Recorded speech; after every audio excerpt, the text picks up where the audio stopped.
Hello friends, আছি রাজধানীর পুরান ঢাকার সদরঘাট লঞ্চ টার্মিনালের ঠিক অপোজিট ৮০ দশকের নর্থব্রুক হল, যা লালকুঠি হল নামে পরিচিত।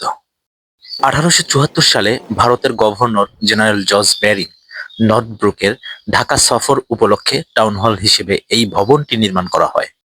তখন এর নামকরণ করা হয় নর্থব্রুক হল। বুড়িগঙ্গার তীর ঘেঁষে ফরাসগঞ্জের দালানটি লাল রঙের হওয়ায় সেটি স্থানীয়দের কাছে পরিচিত পায় লালকুঠি হিসেবে। সেই তখন থেকেই এটি লালকুঠি নামে বেশি পরিচিত। ১৯২৬ সালের ৭ই ফেব্রুয়ারিতে এই লালকুঠিতেই বিশ্বকবি রবীন্দ্রনাথ ঠাকুরকে নাগরিক সংবর্ধনা দেয়া হয়। বহুদিন তালাবদ্ধ লালকুঠি এখন ঝুঁকিপূর্ণ ভবন।